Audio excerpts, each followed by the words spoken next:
Yeah, so the guy you were describing with the goatee, he had some sort of expensive Yeah. book, but it was like a photocopy. Yeah, Matt Fury, that was the guy's name. Matt. We were trying to remember his Yeah, name before the because I podcast. was saying Matt Reynolds. Yeah.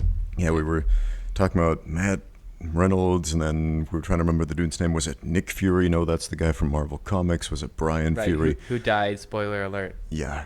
No, that's the But guy did from... he really? Yeah.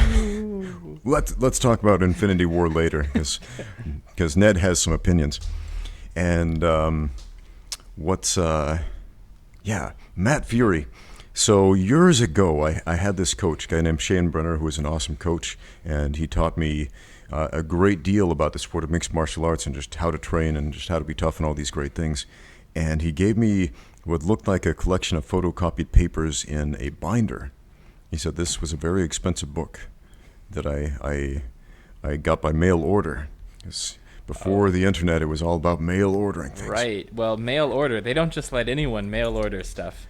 And it was Brian Fury's book, well, sort of, self-published book on fitness. And he basically said, do a whole bunch of push-ups, different kind of push-ups and pull-ups and burpees and squats and just exercises to make yourself tough and strong and all that. And it's not like revolutionary information, but like most halfway decent fitness programs, if you stick to it, it'll make you stronger and tougher and all that great stuff. So I don't know how much Matt Fury was charging for this back in the day, but it wasn't cheap. So Like $30. I honestly don't know, but I just remember my old coach was like, this isn't cheap, man. And he didn't just photocopy it for you. He Shockingly, no. was this back when like a photocopier was like $1 a page in like $1986? Wasn't that long ago, but so welcome to podcast number, what are we on, number 8. And we brought Ned back. Ned, you are probably the most polarizing figure that we have had on this podcast to date. People either loved you or they loved to type angry comments about you down below. Awesome. Because they didn't agree with your views on jogging. Totally. I mean, I read a couple of them, and so there were some moderate comments saying like, Ned, I think you just need a more balanced approach, yada, yada. To those people, I would say, you obviously weren't listening to me because a balanced approach is ineffective or not effective, and you're wasting your time. And if you're confusing ideas about like balance with like fitness and wholesomeness, it's like you're taking philosophy and all sorts of things and putting them together in with fitness, and that's just not analytical. And then to the guys who called me fat and said I was blinking a lot, well, you might have a point. They tell me that I blink a lot all the time, and it's actually in my family it's a genetic condition. Like dry eye, genetic. Not necessarily dry eyes. It's just okay. My dad has it to an extreme case, and my uncle Bill has it to an extreme case. Especially my dad, when he gets emotional about something or he's talking about something he's passionate about, he just starts like blinking very heavily, and like he'll close his eyes with a lot of muscles going on in the face there. That sounds like me. I mean, but I thought that was a nervous tic. It may be, but it's actually genetic in my family. And here's how I found out. So I've got this cousin named Mark, and I met him at a funeral. And I met him when he was so many good stories begin this way. Yeah, had a cousin who died in a tragic motorcycle accident. Okay. Yeah, I know, sad story, but it's about the only time my family on my dad's side gets together is during a funeral. And so I met this guy. He was like 40-something years old. His name's Mark. His last name wasn't Dewey. So I was like, who is this guy? And he came up and said, hi, I'm your cousin Mark. And I was like, well, yeah, I don't know, the extended family on my dad's side that well, so it's no surprise we haven't met yet. And he said, no, you wouldn't have met me. I'm like, well, why not? He said, well, I just found out that I'm your cousin. I said, well, what do you mean? How did that happen? So apparently my Uncle Bill was a bit of a ladies' man back in the day and used to live next door to Mark's mom. Uncle Bill? Yes, Uncle Bill, yes. Come Sorry, on. Uncle Bill. But yeah, so Mark, he went through his whole life not knowing who his real father was. He And didn't spend time with your family, so he couldn't get socialized into some kind of blinking tick. Exactly. He didn't get socialized in the blinking thing. Now, he did spend his childhood living next door to my Uncle Bill, who did blink furiously like my dad. Like over the fence at him. And so Mark the whole time was just like, why is this Bill guy so on my case? Like, But anyway, Mark paid attention to Bill's blinking. And many years later, when Mark had a family of his own and he had a son of his own, his son became a teenager. Around the onset of puberty, instead of getting mutant powers like the X-Men, the men in my family, we start blinking furiously. Now, Mark's son started blinking furiously exactly like Uncle Bill, and exactly like my dad, and exactly like me when I'm not trying to hold it back. But not like Mark? Or like Mark? It skipped the generation with Mark. Mark didn't have it at all. Wow. But his son had it because it's hereditary on the male side. Women don't get it for some reason. And the blink eye. So he had this aha moment, this light bulb moment, like, wait a minute. My son is doing that same exact thing as Uncle Bill. He looks just like Bill when he does this. So he finds Bill and he approaches him. And just matter-of-factly, he says, hey, Bill, is there any chance that you might be my dad? And Bill doesn't deny it. He's just like, yep. Blink, blink, blink, blink, blink.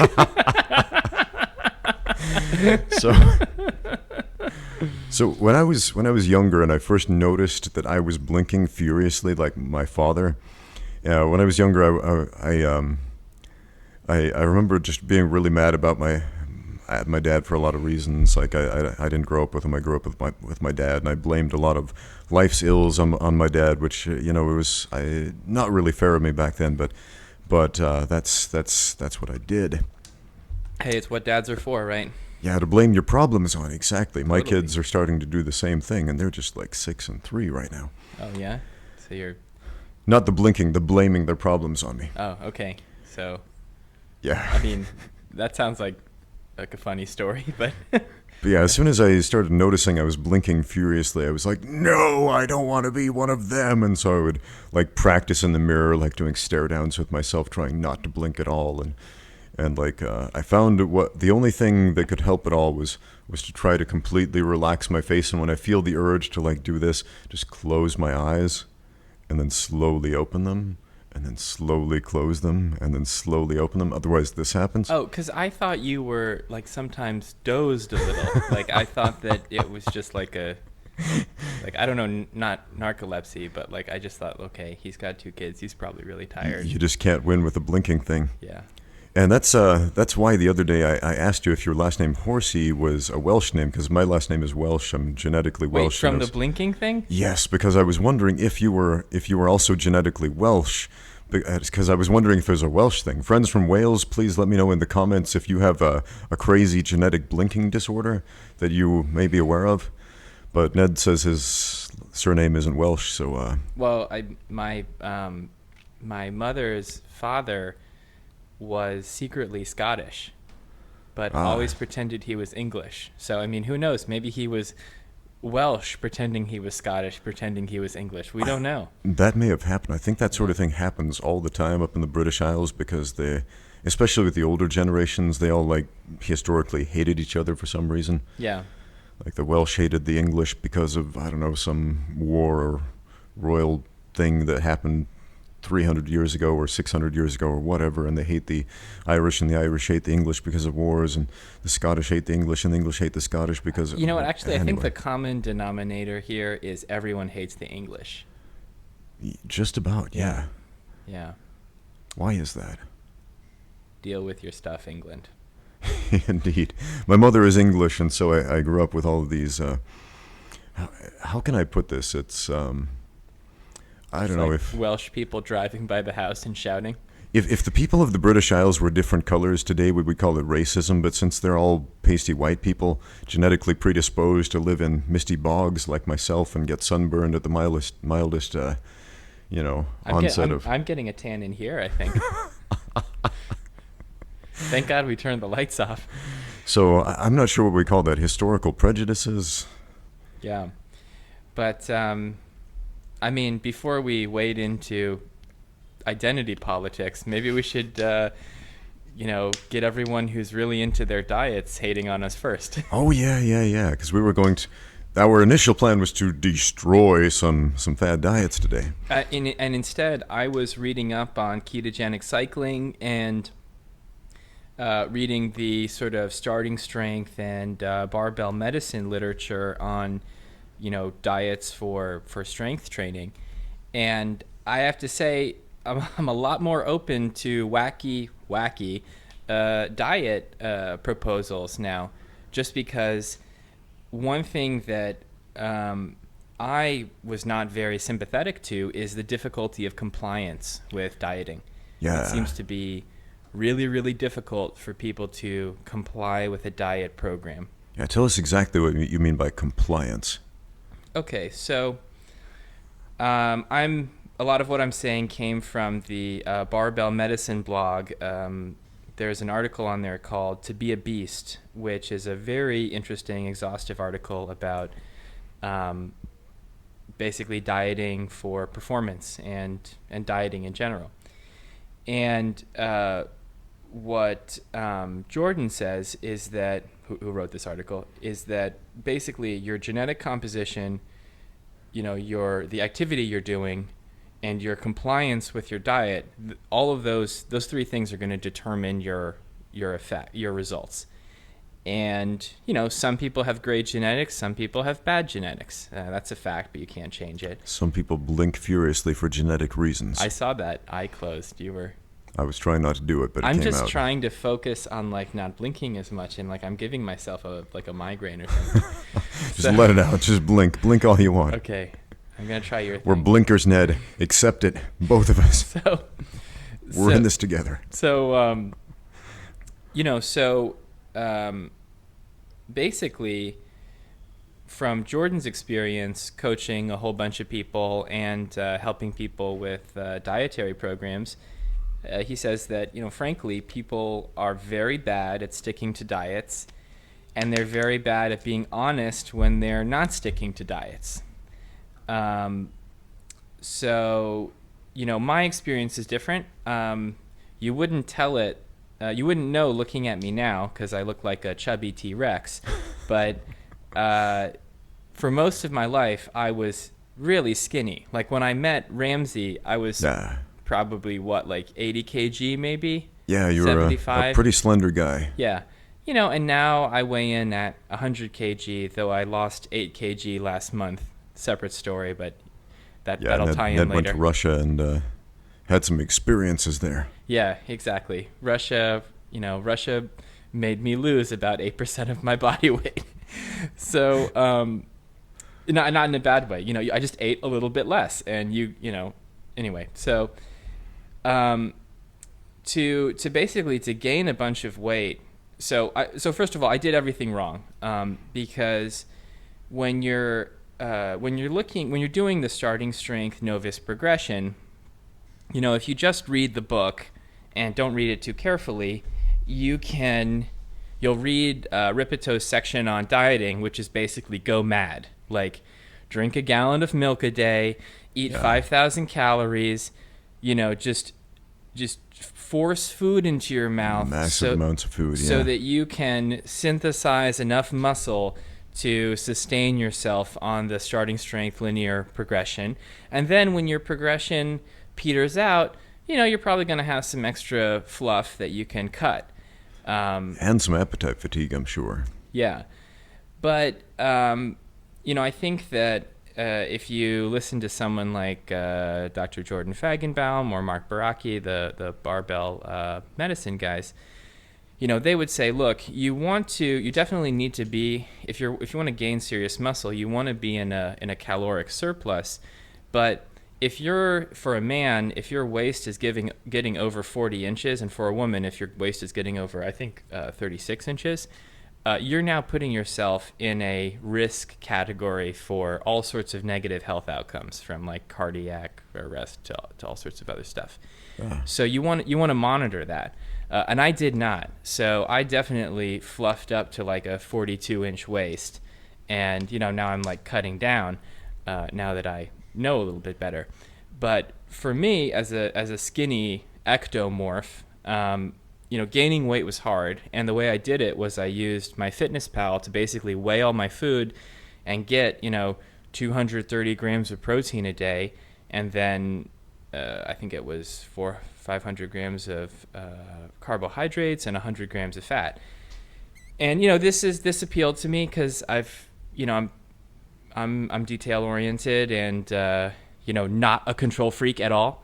So, I found it fun. I got a little scale in my bag. I put food on the scale. I don't eat complicated things because I can't weigh them. And so this helped me gain a lot of weight and muscle. This same system can be used to reduce a lot of fat if you want to.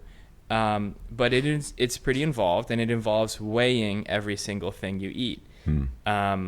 And what I discovered is that, so what I did was for the first 2 weeks of this weighing my food program, I didn't alter my diet, but I inputted everything into my MyFitnessPal. And I discovered that literally half my calories were coming from fat. Like I ate, 250 grams of fat a day for like 2 years. Oh, wow. Like a lot of fat.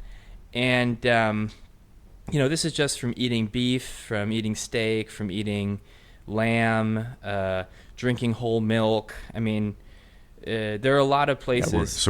Just to be clear, we're not talking about the Big Mac diet that we alluded to last time. Yeah, and the occasional Big Mac. But basically, the problem with a diet like that is when you have basically fat, grams of fat are very calorie rich. I think 1 gram of fat is 9 calories or more.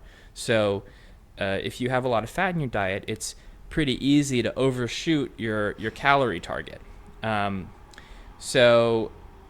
Basically, I think that if you're seriously interested in understanding your diet, which I think is a prerequisite to making effective dietary changes, I strongly suggest getting a scale and using MyFitnessPal to weigh all your food, and then you will, do that for 2 weeks, and you can get some statistics on, how much fat, how much carbohydrates, and how much protein you're eating on a daily basis. Yeah, and MyFitnessPal, that's an app you can download on your phone. Is that correct? Yeah, it's for Android and Apple. I feel obligated to point out this podcast is not sponsored by MyFitnessPal, or the makers of their. Though I'm product. sure. I'm sure you wish it were, because they probably are rolling in it. Probably. If you guys are interested in sponsoring, let me know. Yeah, they have something with Under Armour going on. So, anyway, because basically, I'm going to go ahead and say you have no idea what you're eating. If you're not weighing your food, you have no freaking idea what you're eating. I think that's true to the average person. In fact, yeah, just because we're all grazing, Do you ever do that thing where you go into the kitchen and you? Oh, sorry. Okay. And you open the fridge, and you look in the fridge. Yeah. That's grazing. And if you're doing that, then occasionally you're taking something out of the fridge and you probably don't remember what it is. So if you're doing any kind of dietary journal, that might get missed, and that adds up. That could be, 1,000 calories a day that you're not putting in your dietary journal. So that's a big source of discrepancy and could be related to unwanted weight gain or something like that. Yeah. So, basically, folks don't know what they're eating. So it's hard to diet when you don't know what you're eating. Indeed. Something I was thinking about a lot last night. I was watching this YouTube video about the way the human eye works. And the guy basically said, we're bringing it back to blinking. Well, I wasn't going to talk about that, but now that you bring it up. Now that it's in your head. Ned, I have a question for you. Is there any chance that you might be my long-lost cousin? Well, I had this neighbor. Bill! Are we half-brothers? Explains so much. So, this video about how the human eye works, and the guy basically said it's a kind of a badly designed eye compared to so many other animal eyes because, so many other animals are specialists, not just in their eyes, but in all their applications, their digestive tracts, their skeletons, their muscles, their senses, and so on. And humans all around are basically generalists. The way our eyes work, they're okay for most general applications, but not specialized. Our digestive tract, exactly the same thing. The human digestive tract, we can digest some cellulose, but not all. We have to cook most of our food to get adequate nutrition from it. We can digest meat. So we have the capacity to be an omnivore.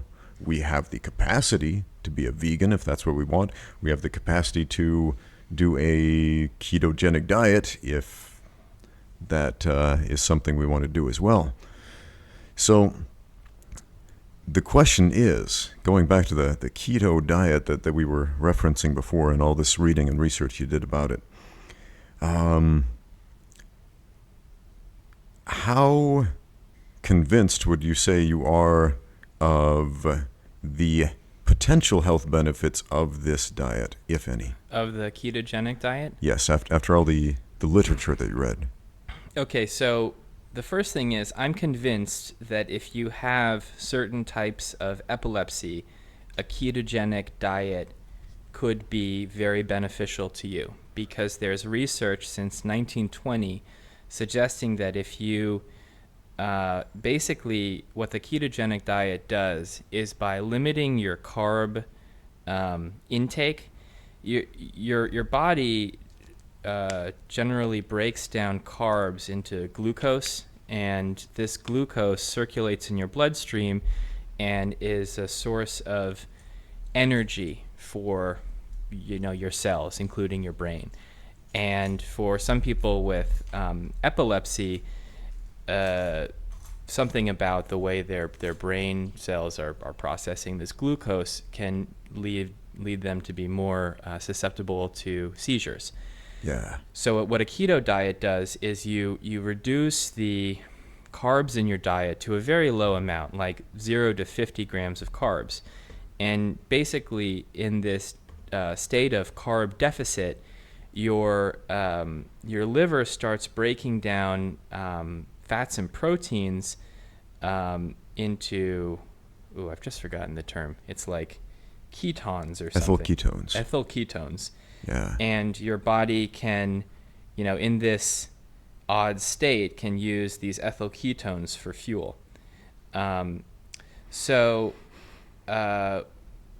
why would you do this is the question. Yeah. And basically, from what I can gather, I think that a ketogenic diet is easier for compliance for some people. Okay. Because, so if you don't mind, I'm going to back up a second. Yeah. Part of my reading was dealt with the effects of having excess adipose tissue, something I am now familiar with as I have had a waist measurement of over 40 inches for a while.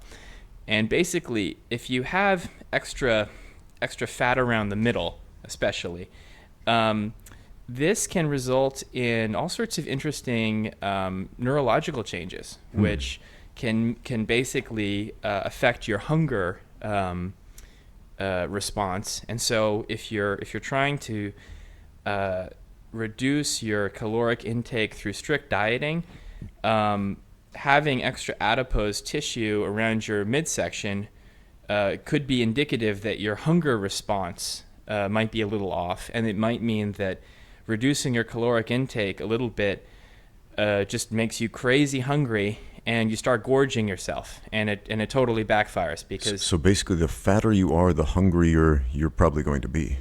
I don't think it's like a 1-to-1 relationship, but carrying excess body weight results in like all sorts of hormonal and neurological changes that I'm not a doctor and I'm not qualified to talk about, but I'd refer you to the Barbell Medicine podcast because they have an excellent series on managing obesity, and they talk about this in I think some very accessible ways. And so basically, if you're carrying around extra weight, complying with a new diet is probably going to be very difficult. And then the problem becomes, okay, if you've tried a bunch of different diets and you've failed with compliance, you're going to feel like really bad.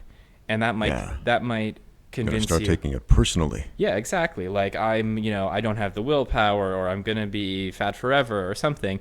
And so, if you're in this kind of depressed state, you're not going to make any progress. So, the thing about a ketogenic diet, I think it's quite similar to an Atkins diet, because you're basically hacking your metabolism with to force your metabolism to go through this like ketosis process. I think one side effect is you actually feel quite full, and by removing a lot of carbs from your diet, you're actually restricting what you can eat significantly. And so, most people who go on a ketogenic diet, they don't take 2 weeks with MyFitnessPal and a scale to gauge their current caloric consumption. They just start dieting when they go on keto, and now suddenly they're on a keto diet. So you don't know if you've reduced the amount of calories you're consuming significantly, but if you're cutting out carbs, which is like, most food. Especially in the American diet. Yeah. I would say the number one cause of obesity in America is consumption of sugar and simple carbohydrates, which really does make up the overwhelming majority of the modern American diet. Well, I mean, the Chinese diet too. Chinese folks, they seem to mostly eat rice, noodles, and vegetables soaked in oil. So that's a lot of carbs. So basically, I imagine the dramatic effects people are getting on ketogenic diets probably have to do with the fact that if you restrict carbs, your total caloric intake is very likely going to go down. Yeah. And that's sort of the physics of dieting. Restricting calories results in weight loss. Yeah, so the average American, just to put in context, you guys probably know this, the 30% of my viewers who are American, we're talking about not drinking soda anymore, or soda pop, or carbonated beverages, whatever you want to call those things, depending on what part of the world or country you're from. And that's a huge thing. My older brother, at one point, got pretty fat, and he changed one simple thing about his life. He stopped drinking soda, and suddenly he got really skinny. And that was it. That was the only thing. He was getting all of this sugar, all of this extra unnecessary sugar from soda. But and that probably was great for his glycemic index too. I mean, yeah.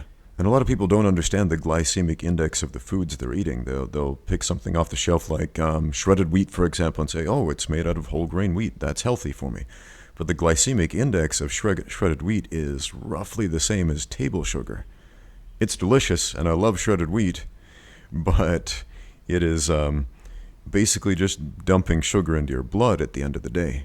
Right. And I don't think I'm qualified to talk about the glycemic index, but my understanding is that, generally speaking, industrializing food production kind of incentivizes large food producers to produce foods that can be mass produced, like white bread, for example.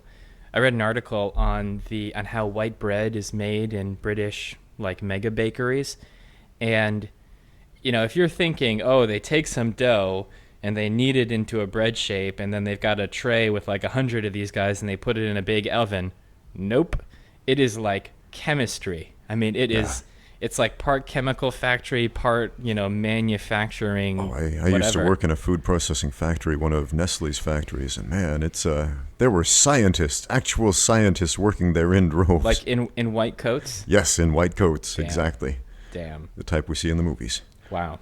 We had actual laboratories there, and yeah. Yeah, so anyway, basically, sugar is a simple carbohydrate, and it's relatively high calories. Like, Okay, I'm pulling this out of my butt, but I feel like someone told me that roughly 1 gram of fat is 9 calories. That sounds about right. 1 gram of protein is like 2 calories. I think it's closer to like 6 or 7. I'd have to is look that right? up. But okay, so what is 1 that's gram just a little bit more, just a few more calories than protein, and carbohydrates is close to protein. Oh, okay. But yeah, that extra 2 or 3 calories in a gram of fat makes a big difference when you start adding those up, though. Sure, because it's like 30% more or something. Yeah, so that was kind of a tangent. Where are we now? The Marvel Cinematic Universe, is that what we were going to talk about? Yeah, I mean, it's eventually. It's obvious. But no, let's go back to the ketogenic diet. Now, a lot of people in the fitness industry are super excited about the ketogenic diet, and trainers recommend it to their clients and all this. Trainers who are not dietitians, might I add. And a lot of athletes are really excited about this. Now, one thing I see a lot, I've seen a lot over the years, is people come into the gym and they want to get fit, they want to make a change, but they want to learn how to fight, they want to be an athlete. And then in an effort to make a more positive change, they change their diet and they go on the keto diet, and suddenly they have no energy and they're rolling on the floor. They have to leave class to throw up between sparring sessions, and they're just done very quickly. And from my experience, the ketogenic sounds like they diet, need some carbs. Yes, the ketogenic diet is one of the worst things you can do for athletics. That is not to say that it can't help you lose body fat, but from a coaching perspective, man, I hate the ketogenic diet. I really do. When well-intentioned people who want to be athletes start doing this without even consulting me, like, yeah, I'm going keto, and I'm like, no, it's going to ruin your performance. Yeah. Now, I'm sure there are some people out on the internet right now saying, well, I do the keto diet and I run marathons and sprint and do Olympic lifting and powerlifting, and I'm an all-around genetic freak athlete. And I would say, why would you do all of those things together? I mean, why run unless you're being chased? Well, that was just an extreme example. I'm sure they probably just do 1 or 2 things, but that guy's writing a comment right now. There's a guy writing a comment right now saying, I do keto and I'm a super athlete. Yeah. Well, and you might be a genetic freak. To that guy, I'm going to say you are the exception and not the norm. See, a sport like mixed martial arts, because that is the sport that I coach, requires a tremendous amount of fuel in the form of carbohydrates. So if you are not getting that fuel from carbohydrates, you are going to tank. That simply. So I would say that's the biggest con of the ketogenic diet in my estimation. Now, Ned, the benefits you mentioned of the keto diet, mostly you mentioned are psychological. Well, it's I don't know if it's psychological or it's sort of neurological. Basically, consuming a lot of fat and protein will probably make you feel full.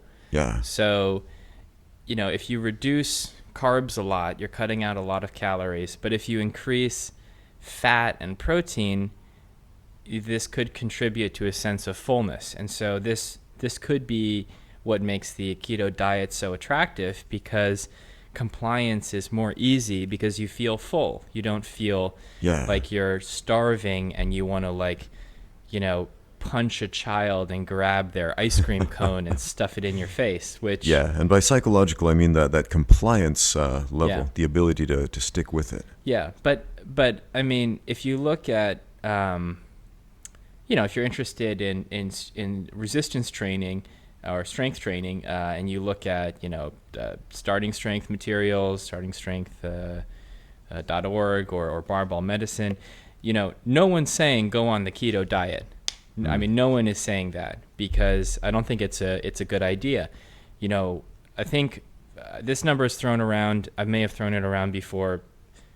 Correct me if I'm wrong, but I've recall hearing that creating a pound of muscle takes around 5,000 calories. Yeah. So if you want to build muscle, you need calories, and you're not going to get all those calories from protein. You need, first of all, that wouldn't be efficient. And secondly, if you're going to get so much calories from protein, that'd probably mean eating a lot of meat. And unless you're eating like chicken breast, if you're eating a little beef or lamb in there too, there's going to be too much fat in your diet. You're going to just be... especially since to metabolize protein in the first place, we also need to consume carbohydrates. Okay. I recall hearing that. I hadn't read it recently, so that's the reason I didn't mention that. But yeah, so you need, working with my coach and my diet, I wanted to reduce carbs and increase fat because I ate so much fat in my diet. And he was saying, no, that's going to reduce performance because you need carbs to, I guess build muscle. It's true, you do. So, so basically, if your goal is to build muscle, don't do keto. Yeah, it's not a muscle-building diet. It's going to stand in your way. If your goal is to cut fat, do keto. Sure, that could probably cut some fat. But then, I think what we wanted to come to is, at the end of the day, I don't think a ketogenic diet is sustainable. Because if you can go on it for a while and maybe you'll cut a lot of fat, but at a certain point, now you're just starving yourself. Like, cutting fat means you're in a caloric deficit. So you can use a caloric deficit to get to, your target weight or your target, BMI or whatever. Yeah. But if you keep on going, you're just going to eventually starve to death. Obviously, no one's going to do that. What's going to happen is you're going to get lighter and lighter, and you're going to get to your sort of target weight, and then you're going to become non-compliant. You're probably going to be like, okay, well, I'm skinny now. I can have that ice cream or cake or whatever you were missing. And then either, okay, that's fine. You eat a little bit of carbs and you maintain at this weight. You're not really too strict with your dieting. Or you fall right back into your original dietary habit and you blow up again. So, I think what we discussed before was, if you're going to go on keto to lose weight, well, why not just skip the keto and identify a sustainable long-term diet that might have a slight caloric deficit, and go on that. So that was my original point of view. But now I kind of see, okay, if you have a bunch of adipose tissue and it's very hard for you to comply to a diet because you're getting crazy hunger pangs, okay, maybe keto makes sense to cut some weight, but then eventually you're going to have to change your diet. Yeah, how many people have actually sustained a keto diet for 5 years or more? I don't think there are that many out there, at least, people who are doing this diet who are in any level of good health. There may be that genetic freak out there who runs marathons and does powerlifting and somehow does it on a keto diet, or maybe he's just lying about it, probably that. Yeah, you can buy fake plates online. Did you know that? Oh, yeah. Yeah. They look like 45-pound plates, but they weigh like 5 pounds or something. I love watching those YouTube videos where they expose lifters who use fake plates. Yeah. Oh, man, those are hilarious. I know. I'm going to do the world's heaviest bench press. And then he lies down and he's like, oh, the bar is not centered. Doop. And it's like, did you just slide a 1,000-pound bar? Oh, yeah. And he's not even like braced or framed correctly on the bench or anything. And he's got like one guy spotting him, and it's like, no. With 2 fingers. Yeah, he's like, I just need 2 fingers. Dude, don't pull on the bar. Don't pull on the bar. I'm going for a record. Oh, man. We got to get some fake plates for the gym, man. Oh, gosh. I just want to set some fake plates back in the weightlifting area just so I can spy on people and see who uses them. Right.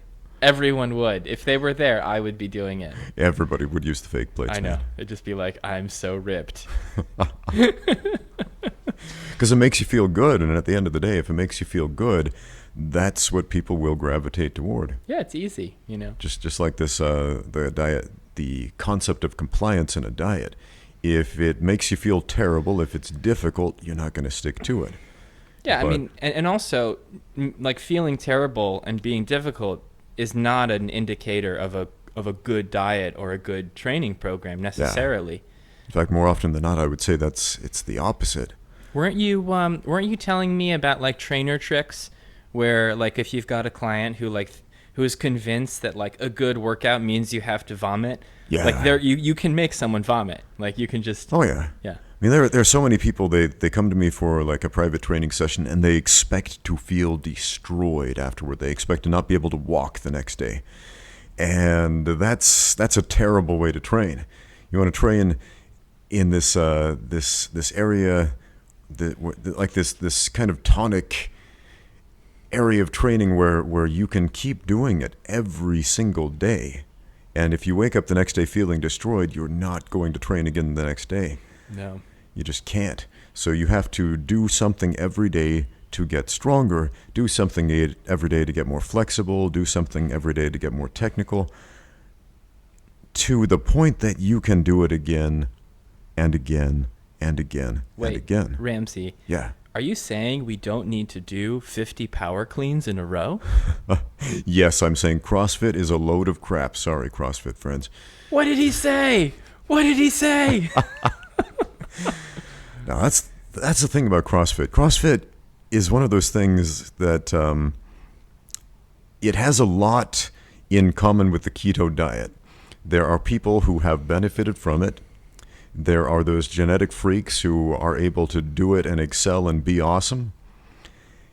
But for the average person, this idea of training to complete exhaustion, training till you're destroyed, and then trying to do it again and again and again the next day and the next day is going to tear you down more than it's going to tear you up, or lift you up, I should say. Isn't there like a CrossFit disease where your like kidneys shut down? Yes, rhabdomyolysis. Right. In fact, in the early days of CrossFit, they had their mascot was called Rhabdo the Clown. He was this clown who's like bleeding from his orifices, and he's hooked up to a dialysis machine, and he's suffering the actual symptoms of rhabdomyolysis, this disease where your insides basically turn to mush and start bleeding internally, and you die. And what this is a condition from chronic overtraining. And it is a real thing. People have died, and CrossFit got a lot of bad press from it, so they took Rhabdo the Clown out of their whole business model. But it was a real thing back then. Note to self, stop killing clients. Yes. Check. Yeah. Well, I mean, I guess it just seems to me like the problem there is if you're not keeping track of because CrossFit, do they keep track of their lifts? Like, how much am I deadlifting? How much am I power cleaning? Well, because it's kind of based on like, what is it called? RPE, like a relative physical exertion or something. It's like, how do I feel? Like, I felt that workout was really hard. Yeah. Something like that. CrossFit boxes are weird for a lot of reasons. I've met some people. Like there's a guy here in Shanghai who runs a CrossFit box, but he didn't used to. And before that he was a very experienced personal trainer, had certifications from a bunch of reputable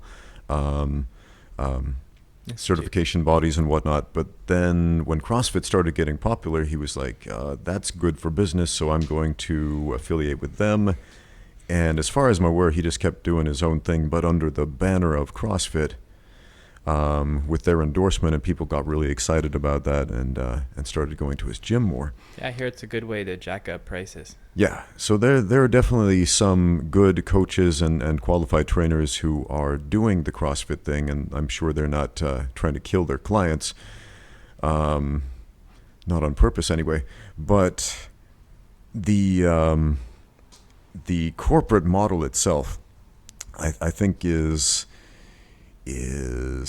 kind of a terrible idea for a lot of reasons, and I'm sure the CrossFit folks in the comments who are angry at me right now saying, I used to love your content and now I hate you and I'm going to unsubscribe because you're not even giving me the reasons. Well, because actually Ripito, the starting strength guy, he was originally, I wouldn't say affiliated, but I mean, he provided a lot of training in the basic lifts for the young CrossFit groups or whatever. Maybe training CrossFit coaches, but I think he fell out with them. Yeah, CrossFit it's a real mixed bag, because there are talented, qualified people who do CrossFit and teach CrossFit, and there are a bunch of bozos who don't belong anywhere near a coaching position who do that thing as well. So just because it has a popular label on it does not mean it's good. And Okay. I have the same discussion with like people who train in Krav Maga all the time. Is there are so many crappy Krav Maga gyms out there, and there are some good ones, and but it's a super popular self-defense system right now. Okay, slight aside, CrossFit story. So Yeah. I was before I started lifting at your gym, I was looking for a place to lift in Shanghai with a power rack. Yeah. So near my house at the time, a new CrossFit gym opened. It was called Stud CrossFit. Oh, wow. So you're getting a classy product when you walk into Stud CrossFit. So I go in one day, and China has great names for things. Yeah, and I mean, I'm sure they're probably not even affiliated. And so I come in, and it looks like a CrossFit gym. There's a power rack, and then they have a bunch of silly stuff like boxes to jump on and blow your knees out on and stuff. And so, I'm like, hey, look, guys, I'm not really interested in your bullshit. I'm sorry, am I not allowed to say that? Do we just beep it out? It's been said. It's Okay. going on the internet, man. So I'm okay. So, Everybody, Ned swears. So anyway, I'm like, look, no offense, but I'm not interested in your bullshit program. But I'd like to use your power rack. I train 3 days a week, 2 hours a training session. What'll it run me? And so they want like $2,000 a year for like this wow. very limited training window. And I was just like, okay, And that's a Chinese gym, yeah, by it's the a way. Chinese gym. And so I'm Which like, generally has way lower prices for just stuff than U.S. prices. yeah, just not interested. But as I'm negotiating with this smarmy sales guy who's like a 10-pound weakling who's probably never even looked with both eyes at a barbell, I turn my head and I see a coaching session, and they've got their trainer who's like not muscular but like kind of slim. That's sort of like the Chinese trainer model is like just not a fat guy. Yeah. And like maybe if you get like a toned one, the guy does like a lot of curls, so he's like really skinny, but then his like biceps like bulge out. I've seen this a lot. So he's kind of like boredly standing next to a client, kind of like da da da da, and his client is performing what I'd like to call the bent back deadlift. It's a deadlift, but his back looked like this. I mean, it was. So he's basically just tearing up his lower lumbars. It was just brutal. It was like he was not tight. He was just, and the trainer was like 2 feet away. So, no so response, no correction, no cues. No, so I was like, okay, well, yeah, you can drop $2,000 a year on this place, and get a free trip to the orthopedic surgeon. So, out. Man, Yeah. so many times almost every time I visit a Chinese weights and treadmills type of gym to go in there and lift or whatever, I have a trainer, a local trainer, again, a skinny little dude who doesn't even look like he's picked up a weight before, come up to me, and while I'm squatting, they will tell me, oh, no, do it like this instead, and then show me some bizarre version of squatting that is going to blow your knees out, and Well, that's everywhere. Like, yeah. I mean, I was just in Russia, and I was in a powerlifting gym, which had a lot of interesting things going on. The most interesting was all the squat racks had the safety bars like cut off, as in there was a safety bar, but someone cut it off with an oxyacetylene torch. Oh, wow. Because, safety bars are for babies, I guess.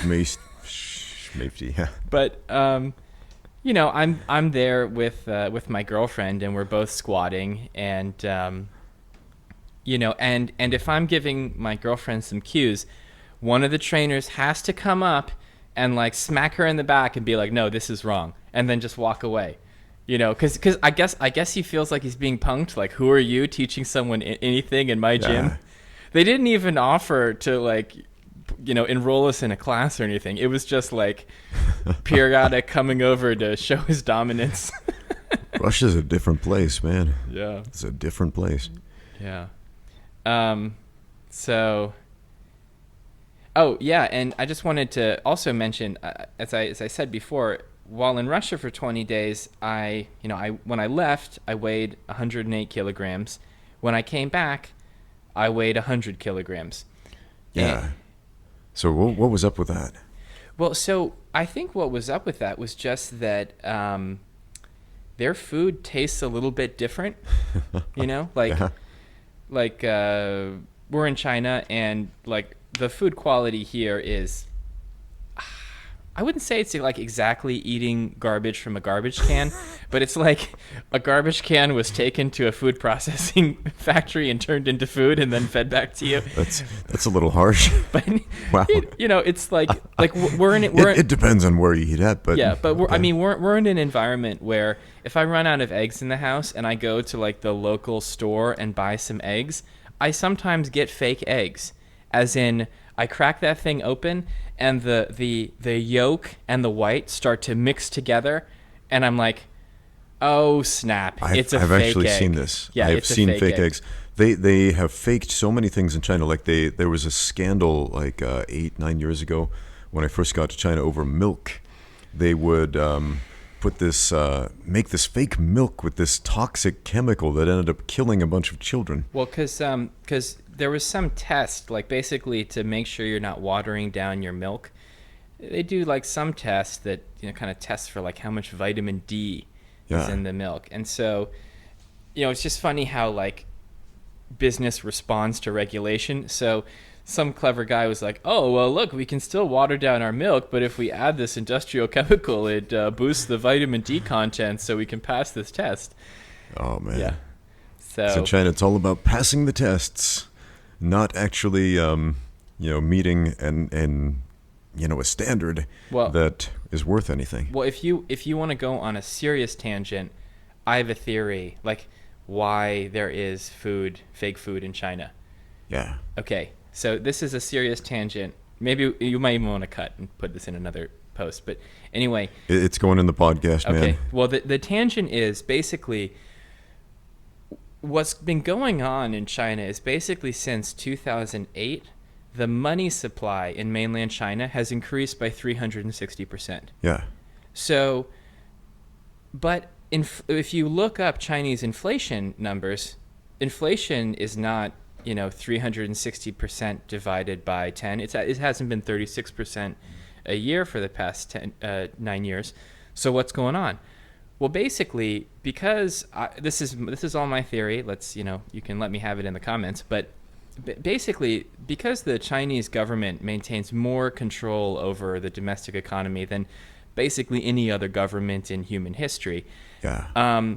They can kind of pull on certain levers to control things. For example, I think they control the price of eggs. I think they set a floor or a ceiling on how high these sort of basic cheap eggs can be sold for. Oh yeah, definitely. And I think that's the same thing for milk and maybe other basic foods. Definitely rice, because we also get fake rice. So what does this mean? Basically, there's all this inflation, which should be driving up the price of food. But if the government doesn't want to admit there's inflation, they can limit the price of the basket of goods that's used to calculate inflation, basically cheating the test. So then, if you're a producer in this space and you're selling a very generic good, well, how the heck do I make money if the maximum amount I can charge for this good is lower than my cost? Well, the answer is I need to adulterate quality. Yeah. That's the answer. That's the only answer. You need to find some way to lower costs. And with eggs, that means fake eggs. With rice, that means, you get, 90% rice, but then 10% little plastic rice nodules or cellulose nodules or something. Cellulose, which is indigestible by humans, by the way. But maybe not technically toxic, depending on where they get it from. Yeah. So, I think that kind of explains a lot. Yeah, man, communism is amazing. Yeah, we are still in a socialist paradise over here. Yeah. I've had a number of people in the comments on some of my videos, whenever I do talk about China or mention anything the government does, they'll be like, aren't you afraid you're going to get like thrown into a labor camp or something? I'm like, no, foreigners are usually just kicked out. yeah, usually just kicked out. Also, we're putting this up on YouTube, which is not currently owned by the Chinese. Well, it's not allowed. It's blocked in mainland China. So. Yeah, nobody in China is going to see this unless like, they make a concerted effort to. Sure, like you're sort of like the government's like, I think they're realistic. They know that they can't stop everyone trash talking them, so they're really just concerned about, you saying something that people in the mainland could hear and get upset with the government over. Yeah. So, But man, it's amazing what people get upset over in some of these podcasts I've put out. Jordan Chow. Yeah, the guy who ate all the meat at my barbecue. I barbecued for 4 hours and was starving afterwards. This guy ate like 4 pounds of chicken. Oh man, he's a skinny dude, but man, that dude has an appetite for destruction as well. Yes, that's a Guns N' Roses reference. But yeah, so I did a podcast with Jordan, and Jordan had this little aside where he was talking about a couple of different jiu-jitsu gyms in Shanghai and how they have different standards for belt tests or something like that. He didn't say anything like one is better than the other, just they're different. Mm-hmm. And that night, my phone just started ringing off the hook. I got like 50 messages from one of those gyms. I'm not going to mention which one, but one of those gyms, I got like 50 messages from... Why don't you mention it? Like, seems like fair game. I might do that in another video when we have Jordan Chow up here. Yeah. We might discuss this, but I got like 50 messages from angry people from this gym, not the other gym, just one of them. Like, how dare you say these things? And I got challenged to fights and friendly sparring matches, and wow, are you gonna do that? Because that would be awesome. Man, if anybody wants to spar with me, just come to my gym. You can do it. I don't have a problem with it. Because to me, that almost reads like one of those Japanese like fighting mangas. Like the other school challenges you to a duel, and you're gonna go and like destroy their school or whatever. I think there's just something about a young man's ego, like when a guy is in his early to mid-20s, that just almost craves anger. Oh yeah, I think young men are built for war. Yeah, and so if you say something, even if there's no reason to be angry about it, guys that age range, when they're in a certain mindset, especially if they're training in a combat sport at a combat sports gym, they like to develop this us and them mentality so that it's easier to trigger that anger reflex. Right. Because anger makes you strong. It feels good sometimes. Yeah. Man. No, when I'm doing a heavy squat, I try to get angry. Lift angry. Lift angry. I've never been able to do that myself. Yeah. Like, it's get angry at this barbell. Yeah. I like the barbell. What did you say about my mother? Like, that water boy thing? Oh, yeah. The water boy. Yeah. Man, I could totally relate to the water boy. My mom reminded me so much of the water boy's mom. It's that Adam Sandler movie, if you haven't seen it. Harsh, Ramsey. No, it's true, where she's like, Ben Franklin's the devil, girls are the devil, everything is the devil. You can't do that, son, because it's the devil, it's wrong. And just telling everyone how you wet the bed? I mean, that's brutal, man. That's really brutal. Well, not that part exactly, but just how his mother was very opposed, very protective of her son, because everything would lead him down the wrong path, basically. And it reminded me of my mom a lot. Oh. I remember I went to this, it was a church-sponsored dance. Just to give the context, a church-sponsored dance, the most chaste type of sounds like a pretty dance you could have when I was in high school. Sounds pretty tame. Very tame. And I remember there was this girl, and she seemed like she kind of liked me, and she wanted to come over and talk to me. And my mom quite literally jumped out and yelled at her, like, get away from my son. And she was like, and ran off. And I was like, oh my gosh. I am so embarrassed. Yeah.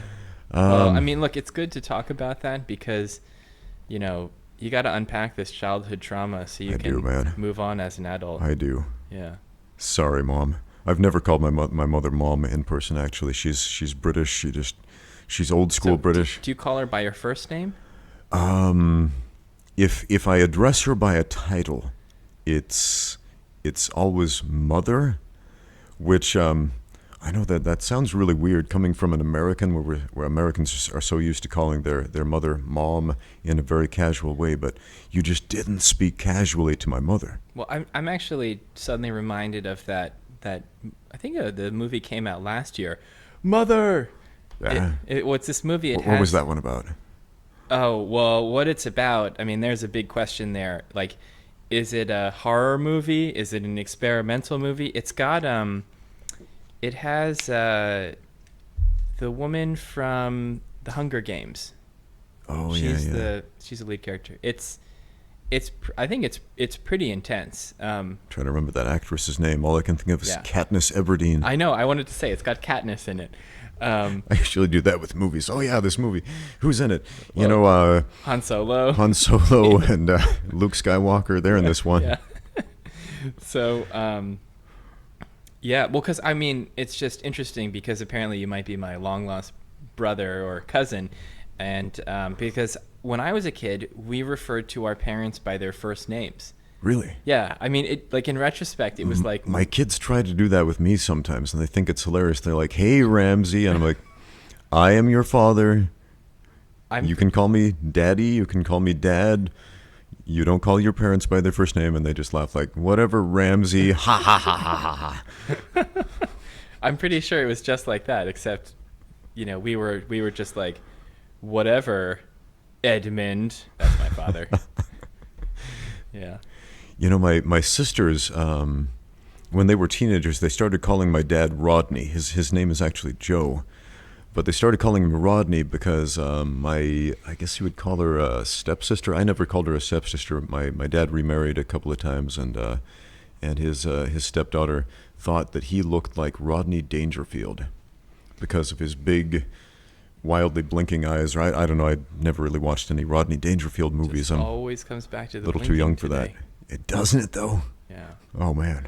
So So my sisters picked this up, started calling my dad Rodney, and I was like, "Why are they doing this? This is so weird. It's so." Anyway. So, we started with diet. Yeah. Went to keto. Had a brief aside on blinking and the Chinese economy, and we promised the audience we were going to destroy something last time. Oh, so we promised. Yeah, we got to destroy something well, diet related. We thought we were going to destroy keto. Should we attack the vegans instead? Oh, I don't know. I mean, I feel like I like to read. Feels like a cheap shot. Yeah, it's like kicking someone when they're down and starving. Yeah. Like it. Here's a question though for anybody out there or you personally. How many vegans do you know who have been a strict vegan for more than 5 years? I know one, and I don't know any. Yeah, I don't think most people know any, if at all. Yeah. And the reason I ask that is because there are about 17 essential nutrients that humans need that our body can't synthesize. Some animals can synthesize nutrients. BCAAs or something like branch chain amino acids and something like that. Well, not that actually. I mean, we can digest and metabolize and synthesize. Not synthesize branch chain amino acids, but we get that from normal food. You can get that from vegetable sources and whatnot. Okay. But things like taurine, for example. Taurine, carnosine, creatine. Creatine. Yes. And, a bunch of other nutrients that are only found in animal sources, but they are essential for optimal human health. Now, some people might focus on that word optimal and think, well, so that means you don't need it. Well, you need it if you want your brain to function with higher brain function. Well, and also, you don't really know what the effect of lifestyle decisions you make today are on you when you're 70 or 80. So do vegans live longer? That'd be an interesting study? Because I know that there was some anecdotal evidence that like some Indian yogis who are on a near starvation diet seem to live a really long time. Yeah, and there was a study I read about 20 years ago on rats. The rats that were fed less lived longer. They weren't starved, but they ate less than rats who were fed until they were full. And they lived like 20% longer, something like that. But yeah, man, the one study that I know of was actually performed on members of the Seventh-day Adventist Church, because one of their religious doctrines is that they must be vegetarians, not vegans, but vegetarians. And according to the study, the members of this church lived an average of like 3-4 years longer than the average person, something like that.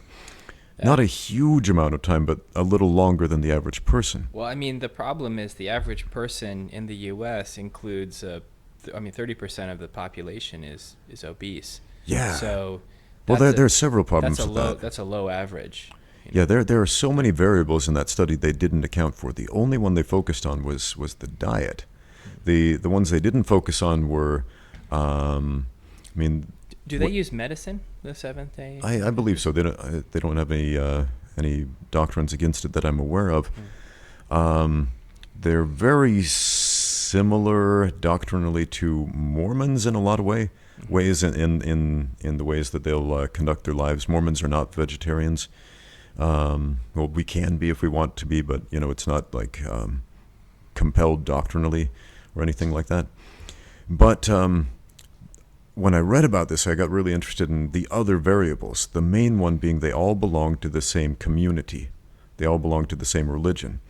And I was like, well, what else does this religion have in common? Well, as far as I'm aware, they're not heavy drinkers. They don't usually smoke. They generally take care of their health in other regards besides diet. Yeah, well, there you go. I mean, if that's just correlated with not drinking and smoking, 3 to 4 years sounds pretty reasonable. And also the strong sense of community you get by belonging to a group, especially a group whose goal is to push you in a positive direction, is huge. I mean, you're significantly less likely to commit suicide, significantly less likely to suffer from diseases stemming from depression, if you have a strong community or sense of community with you. But whereas all those lonely, independent atheists are just getting depressed and here's the real kicker, though. Drinking themselves to death. There was a study, I might get this source wrong. I think it was done by UC Berkeley on Mormons. And Mormons ended up living an average of 9 years longer than the average American. Shameless plug for the Mormons. No, but again, it's the same thing. You have to look at all the variables because Mormons don't have a standardized diet. Well, okay. But we don't smoke, we don't drink. Can we still be friends if I drop a bomb on that study? Go for it. Okay. What is the proportion of Mormons in the United States who are Caucasian American? Oh, that's a good question. Is it somewhere above 90? I don't know the exact figure, but it's probably something like that. Okay, so Mormons are super white. So in the U.S. anyway. In the U.S. So that being white in America is correlated with a lot of positive socioeconomic indicators, which are also correlated with positive longevity indicators. Yeah. So, it's not necessarily. I mean, So basically, if you're richer, you're more likely to live longer than somebody who can't afford to eat. Live longer. I mean, if you're richer and you don't drink or smoke, that probably puts you in a very healthy cohort. Yeah. The thing is, anytime we talk about studies, we have to look at all the other variables, just like Ned's doing right here. I mean, there's so many socio-economic that factor into that, and that is a massive one. Yeah. So. Funny thing about studies, we hear studies show, like Studies every show. TV commercial is like, studies show that our product is awesome and you should buy it. You know what? I used to be one of those guys who did studies. And I'm going to tell you, But I'm not you a scientist. performed studies? I performed studies that were used for commercial use for to advertise products and things like that, where What? the voiceover guy on the TV would say, studies show that whatever. I worked for this company called the BRG Research Group, the Boston Research Group, Okay. which was located in Provo, Utah, of all places. Yeah, long story behind that. But this was before the internet was a big thing. And so we would conduct telephone surveys. We would call people up and people would yell at us like, we don't want anything, because they would think we were telemarketers. And we would perform these studies. And the thing is, the people had to qualify for the studies, and they still have studies like this on the internet, which is a much easier way to do it. You don't have to hire people at a call center. But basically, so many of these studies from the 50s to the early 2000s were performed in call centers by just random normal people without any specialized skill set, and all they did was follow a script saying, are you between the ages of 18 and 35? Do you own such and such a product? Oh, you do? Sorry, you don't qualify for the study. Click, and you hang up on them. And so the studies are already biased from the get-go, because you were already looking for a specific demographic, a specific type of person to fit into the study. Right. So when you hear somebody like...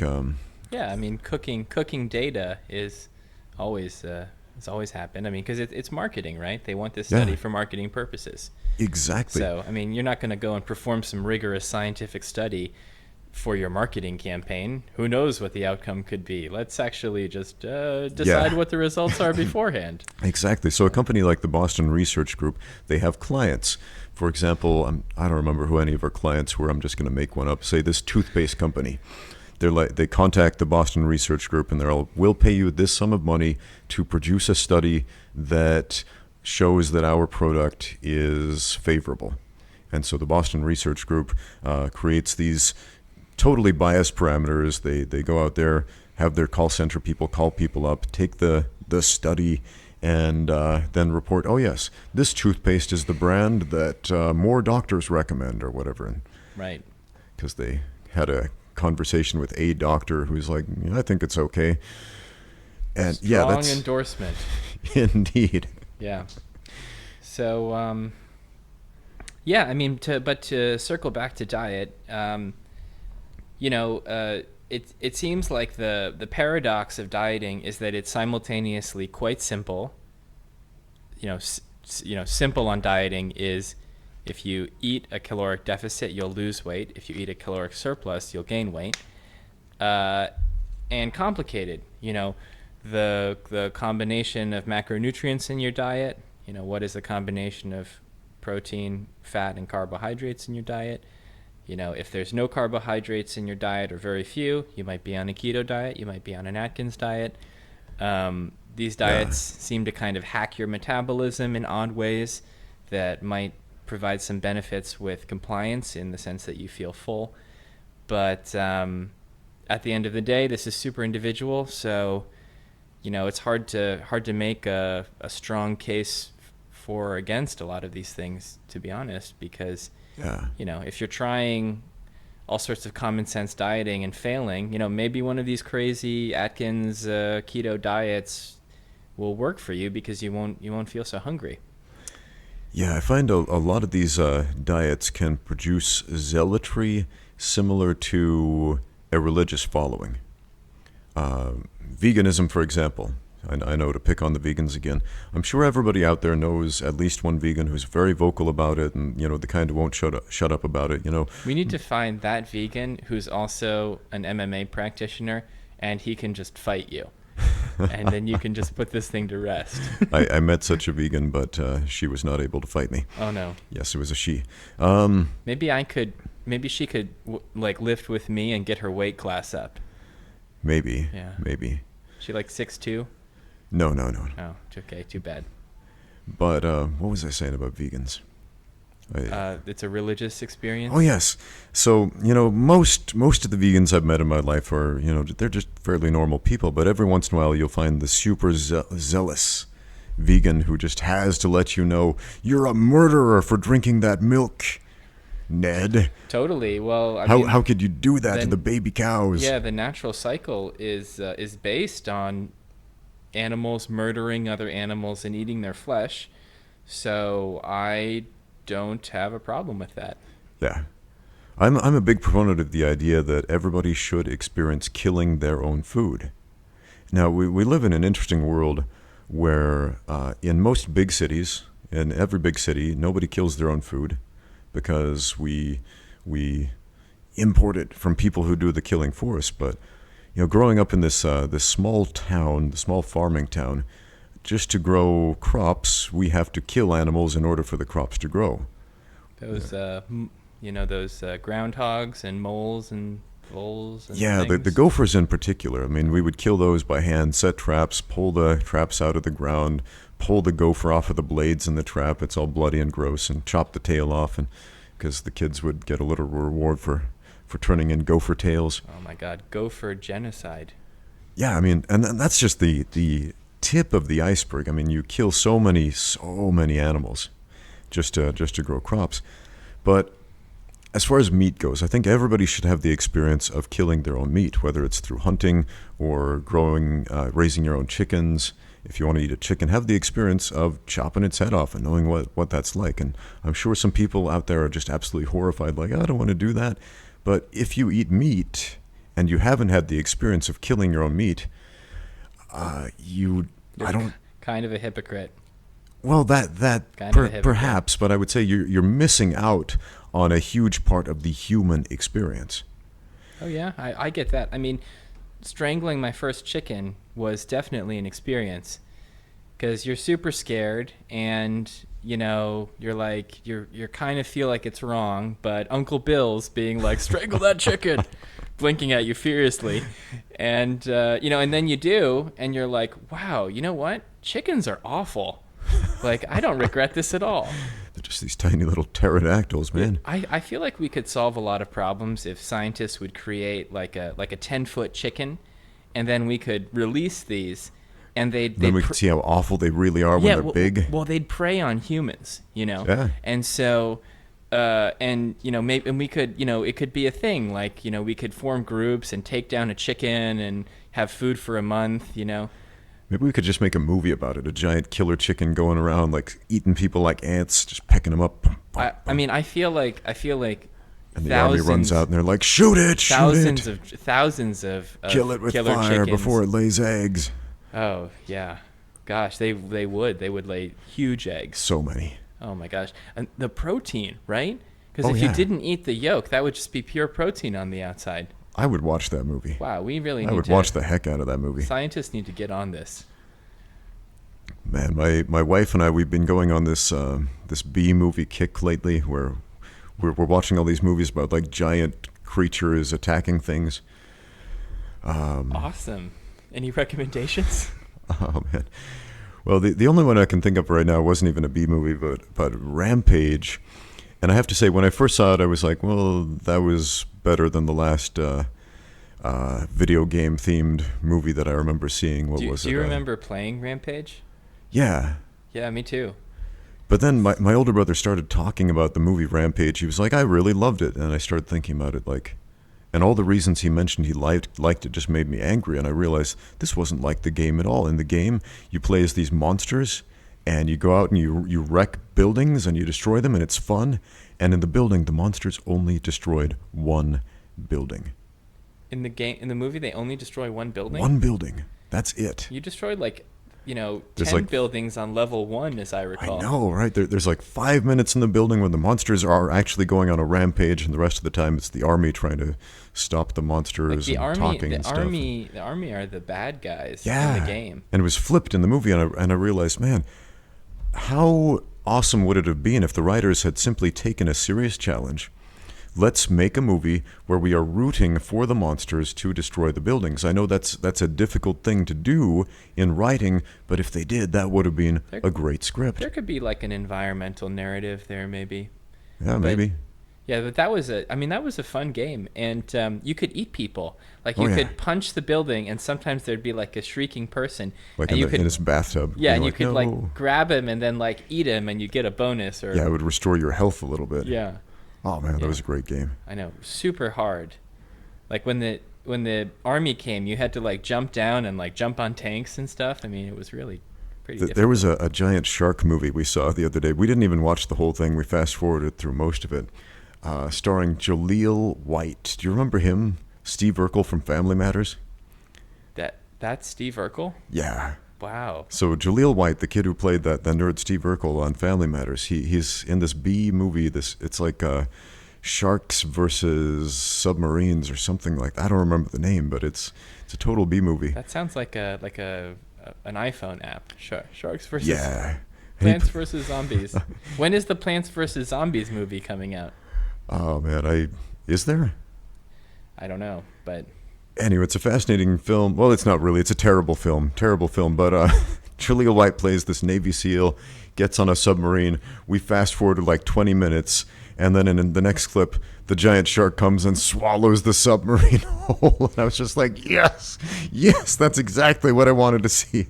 It's like bad special effects. Oh man, I love seeing stuff like that. oh, okay. Well, so the last movie I saw was Logan Lucky. Logan Lucky, I haven't seen that one. I think it was referred to as Ocean 7-Eleven. So it's like a heist movie in Appalachia. Yeah. And it's got Adam Driver in it, and Adam Driver, was he Kylo Ren in the Star Wars films? Yes, Kylo Ren. Kylo Ren plays an Appalachian. See, it's easier if you just mention a memorable Yeah. character the actors played. So Kylo Ren is in it. Kylo Cool. Ren is in it, and he's got a great line. Cauliflower, did you say cauliflower to me? It's totally watchable. Gonna have to watch that for that line alone. Yeah, it's pretty early, so it's okay, you know. Oh wow. Um, So before this podcast, we were talking a little bit about Avengers: Infinity War, and we didn't really delve into that a bit. But you mentioned that Thanos' plan sucks. just sucks. It was And so stupid. I concur, but let's have that discussion right here. Spoiler warning. I'm going to put Spoiler this out there because the movie was spoiled for me. I was watching a YouTube video where it said spoiler-free review of the Avengers, and in that video they showed actual video clips That filmed in the spoiled it. theater of the end of the film that Wow. spoiled So everything. he was just punking everybody. He was punking everybody. Wow, I hope you downvoted that.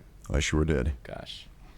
So spoiler warning. Spoiler We're going to warning. spoil Avengers for you. Okay, so full disclaimer, I'm not a huge superhero movie fan Yeah. because they're just often not that good, and Yeah. it's a shameless commercial thing. I'm Okay, a huge but- comic book fan, but I'm not a huge comic book movie fan, if that makes sense. Gotcha. So, the thing about Thanos, so spoiler, Thanos' plan is he wants to get the Infinity Gauntlet, because when you get the Infinity, he made the Infinity Gauntlet, Yeah. but he needs to get all these Infinity Stones. He wants to make a rock collection. Yeah, and once you get this, complete your rock collection, you can reorder the universe You've got according to cosmic your powers. cosmic power, to your desires. And so Thanos grew up on a world called Titan, super inventive names, by the way. And Titan had some kind of social problem, and Thanos was like, okay, so we have too many people, not enough resources. Why don't we just kill half our population? Yeah, he was By, a zero populationist. Or not very zero, but he just was like, let's reduce our population by half, then we'll have enough resources. Well, are you familiar with the doctrine of zero population? It was really popular back in the 60s and 70s. It was this idea that we have too many people, so let's have less people and life will be better. So, Not that we need zero people. Okay, so I think I've heard about that under the title the population control movement. Yeah. And I think that a lot of that was based around the book The Population Bomb, which I'm not sure which year that came out. So my views on this were informed by a professor at Columbia University who spent a lot of time and effort deconstructing the arguments of the population bomb and revealing them to be, basically racist propaganda. Yeah. Because the argument of the population bomb was, we have a crisis because the population of China and India are exploding, and these people are going to consume all the resources, and then everything's going to be bad. So we need to convince these nations to control their population. So a couple problems with this viewpoint. The first was they kind of wrote about this population explosion before it happened, so it was a little predictive. And secondly, at the end of the day, I don't think population is so important. What really matters is per capita resource consumption. And so, the United States is not a place that can point fingers about per capita resource consumption, because I'm pretty sure that in 2017, U.S. per capita resource consumption is somewhere around 40% of the world's resources being consumed by like 3% of the world's population. Yeah, it's pretty massive. So it's like the problem is not all these poor people on subsistence diets barely scraping by. The problem is all y'all driving around your SUVs, leaving the air conditioning on, having your heated swimming pools. All y'all guys are the problem in terms of resource consumption. So too few people using too much, basically. Using too much, yeah. So, what happens in a place like China where you have a large population and now everyone wants a middle-class lifestyle? Yeah, that's a problem. But, China and India both experimented with controlling their populations through coercive social policies. And the results, spoiler alert, were not good. Okay, so what happened in... I thought we were going to spoil the movie. Now we're talking about politics, man. We are so good at non sequiturs. So basically, the one-child policy resulted in a huge amount of human rights violations. We're talking about murdering babies, forced abortions, not like in a sterile medical situation. We're talking about like dangerous procedures, very scary stuff. And this isn't just like a couple thousand cases. We're talking about millions of instances. Yeah. And on top of that, what happened in China is because of a social preference for male children among the peasantry, mainly. Yeah. This resulted in a huge gender imbalance. So currently, China has one of the most gender imbalanced societies in the world. Basically, more dudes than chicks. Way more dudes. And this is difficult because in addition to gender imbalance, China also has massive economic imbalances. So this means that there are whole sections of the male population who are just like ineligible for any kind of female companionship. So this creates a large element of potential social unrest. Yeah. These guys are called bare branches, and the bare branches, they feel like they've been left behind by society. They don't have a stake in society. And Chinese culture is pretty keen on, get married, buy a house, have a family. Yeah. And if you don't fulfill those guidelines, you've basically failed as a human by Chinese societal standards. So what's another effect of the one-child policy? Well, China does have a very large population, but when they implemented the one-child policy, if you look at there are these graphs where it's like years are going up here, like you go years going up, and then in the middle you have like number of children born that year. So you basically have like a lot of grandparents, a lot of parents, and then no children. And then basically what happens is this means that the society ages super quickly. Yeah. So now every Chinese one child is supporting 2 parents and 4 grandparents. So if this child manages to get married, this family unit will now have to support 4 parents and 16 grandparents. 16. 16. 8. A lot of grandparents. Yeah. So a lot of old people. So they don't have assisted living centers here. Not yet. And I mean, as someone who's been to a Chinese... I know somebody trying to start this, a Swedish woman trying to start a business, bringing in the concept of old people's homes in China, but they're not having it. Well, there's not a lot of money in their social medicine system. So, caring humanely for elderly people is incredibly labor intensive and expensive. And the U.S. doesn't do a good job at that, and China has much less resources per capita. So, what's going to happen to all of these older people? Well, it's probably not going to be pretty. So, anyway, that was our foray into population control. Yeah. And this also informs my opinion of why I think Thanos' plan was really stupid. Because, it's like Thanos... Okay, you've got a growing population and fixed resources. Yes, you could kill half the population, or you could invest in more infrastructure, or you could colonize your moon. I mean, Titan had a moon; it didn't look colonized. There are ways. He just threw it at Iron Man. He threw the moon at Tony Stark. Yeah, that moon that what a waste, man. Could have housed many people and had productive industry, instead he threw it at Tony Stark. So basically, Thanos is just like, he's got like a one-track mind, and in addition, once you get the Infinity Gauntlet, you don't have to wish to, delete half of the population of the universe. I mean, also that's super arbitrary. Like, obviously, Earth, there's some room to grow on Earth. You don't really need to delete half its population, The thing is, Earth isn't overpopulated. Big cities are overpopulated. We have a small number of big cities like Shanghai, for example, the most populated city in the entire world, in the world's most populated country that we live in right now. And outside of Shanghai, outside of these cities, in between the big cities, we've got humongous swaths of land where nobody lives.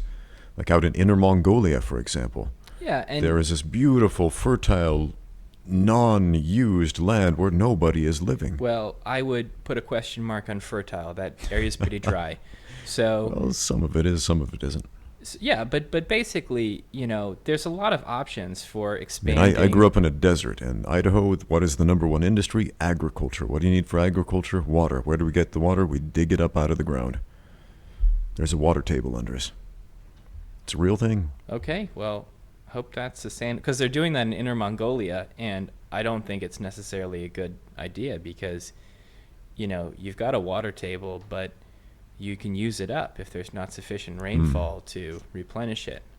So, but anyway, the point is that, there are a lot of solutions for, large populations. Basically all I'm trying to say is there are solutions if we think about it enough. Yeah, we're willing to make some changes. We can develop new undeveloped areas. We could build more vertical cities. I mean, anyone who's lived in a city has probably noticed how it's like really terribly laid out. There are a lot of efficiencies to be had that we're not having. So Thanos could have instantly clicked his fingers and created those efficiencies. He could have created that infrastructure. Hell, he could have created new worlds that people could live on with, infinite or nearly infinite resources. But instead, he just deleted everybody. So I just don't understand why he would do that, given his justification for his actions. Yeah. Now, in the comics, that wasn't his motivation at all. Thanos, who was named after, I'm thinking a Greek character, a god of death, was infatuated with the personification of death in the comics, Lady Death, as it were. Why is Death a lady? Well, in Marvel Comics, Death was female, and Thanos was trying to woo her, and so to attempt to woo Death, his whole plan was to kill half the universe. Why not the whole universe? I don't know. That's a good question. I guess he, living in the physical universe, had a use for people. And, well, with the Infinity Gauntlet, you could kill them and then bring them back, right? I mean, I assume that's what's going to happen. That's true, because he did that with the Vision. They killed Vision, destroyed and then he, like, his Infinity Stone, and he rewind. rewound time, and he's like, yeah, I'll take that, and killed Vision twice. So poor guy. Man, Vision was a heavily underused character in that whole movie. He was like super powered, and then he's one of the most powerful characters in the whole Avengers roster, and the whole movie he just gets his butt kicked from start to finish. By, like, he's the damsel in distress the whole time. Two punks, like, and it was like Scarlet Witch is thrashing these guys, and she only got her powers like third hand from the Tesseract, right? So, in the movies, in the comics, she's one of the most powerful characters on Earth, but in the movies, they really downplayed her powers quite a bit. Yeah, so...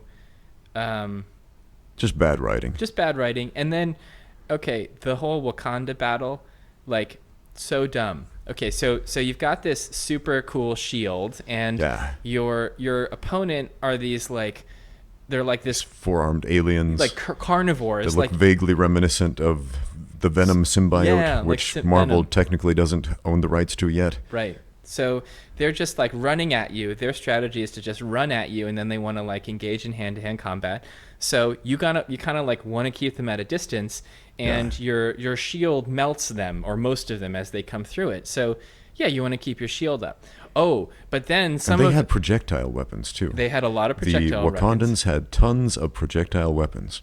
And but what did they do? Hand-to-hand combat. Because it looks cooler. And then they are like, oh, some of the aliens are running around the perimeter. They're going to get behind us. Bro, you've got like air support. Like just nuke them or something. Or how about have some of the army run around the perimeter as well? Yeah, and you're running around a smaller circle so you could actually not get outflanked. I mean, because you're moving a shorter distance. I mean... And there are really so many ways the characters could have done that better. I mean, it was firmly established. I mean, Doctor Strange could have taken down Thanos by himself. Because he had the time thing? Well, not just the time thing. I mean, he could have used that time thing so many different ways. But you know how the wizards in those movies, they can make those portals. And earlier in the movie, they were fighting that big bad guy. And the wizards like sent him off into the mountains through this portal, and he reaches through the portal and they close it and it chops off his arm. Yeah. Why didn't they do that to Thanos? Chop off his arm and get the gauntlet. Totally. Or like they literally had the gauntlet off his hand before Quinn, the Star-Lord. That dude from Guardians of Parks and Recreation? Yeah, Parks and Rec. Whatever his name was. Andy from Parks and Rec. Andy just freaks out and, you know... How can I annoy Thanos but not hurt him? Oh, I'll hit him with the butt of my blaster, which also doesn't hurt him when I shoot him with it. Yeah. You know, so that was really stupid. It just, you know, I'm not going to enjoy a movie where I'm watching people make stupid decisions for no reason. Yeah. It's painful to watch. Especially when we're not talking about stupid people. I mean, they played up the Guardians of the Galaxy as being silly for laughs, but they had a good ambush, right? I mean, we understand they are smart enough to understand what their powers are and how to use them. Right. I mean, that's established, and then they just throw that all in the garbage. Like, never mind, everybody forgets how to use their powers and forgets what they can do. Right, and also Gamora was like, oh, he'll never find the Wish Stone because I destroyed the map, but then Thanos is like, I'm going to torture your not real sister a little bit, and so by, you know, hurting this one person, I'm going to convince you to condemn half of all life to destruction. Okay, right. That's fine. I'm Gamora, and I'm completely okay with that logic. And even way before that happened. Okay, so the Guardians of the Galaxy and Thor, they're on their ship, and they're deciding, okay, we're going to split up. Some of us will go to this space forge to make a new hammer/axe for Thor so they can beat Thanos, and half of you will go to this place to get the Infinity Stone and stop Thanos, and you know Thanos is going to be there. And Gamora's like,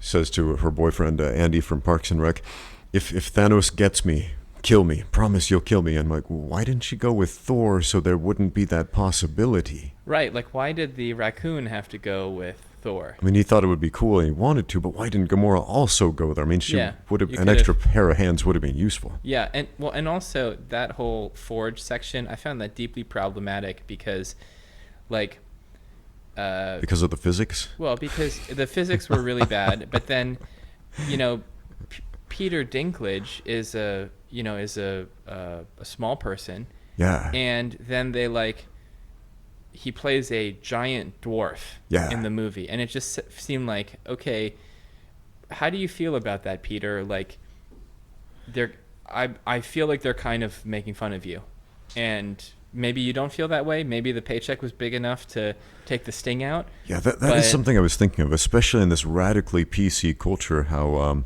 there was an actual human with the condition of dwarfism playing a giant dwarf, saying the word dwarf to describe And talking in a funny accent. himself. And, you know, I'm not a big proponent of the doctrine of social politics or anything like that. I don't really care, but a lot of people do. A lot of people are very angry about this sort of things, like you can't say certain words. It just seemed like an odd decision and not in good taste, and I don't know what it added. I mean, the whole section was stupid.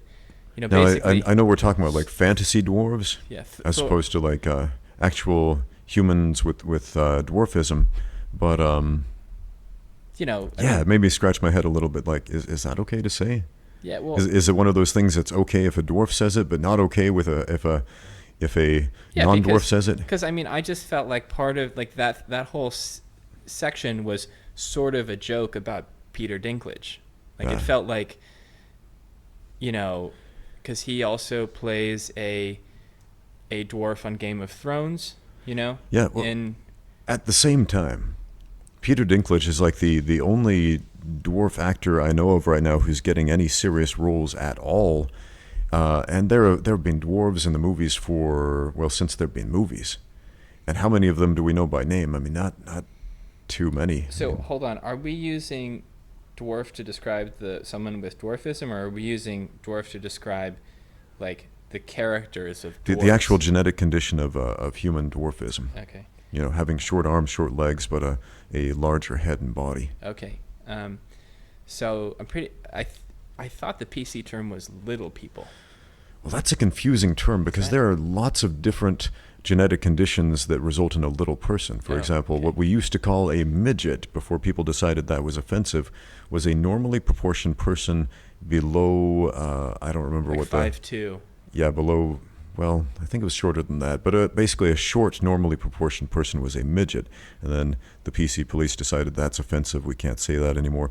And a dwarf is a person with a very specific genetic condition where they have a more normally proportioned body and head, but very small arms and legs. Right. And then there are several other variants of miniaturism in humans. Yeah. So basically, the whole sequence on the dwarf forge seemed a little off because, you know, I mean, I don't think anyone wants to laugh at another person for a physical condition.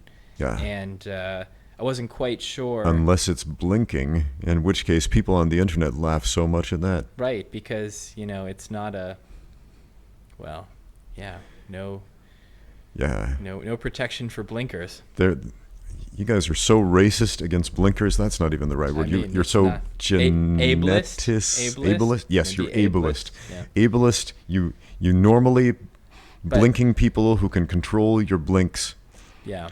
But you don't understand the struggle. Anyway, so that was my problem with Guardians of the Galaxy. Yeah. Stupid, basically. Yeah. Sorry, Infinity War. Yes, Infinity War. Yeah, there were, man, I had to suspend my disbelief a lot, and not for the people with superpowers. We're out in space. There's a neutron star, and it's somehow not sucking the space forge into it because physics. Not that kind of thing. Just the decisions they made. I had to suspend my disbelief over the decisions they made.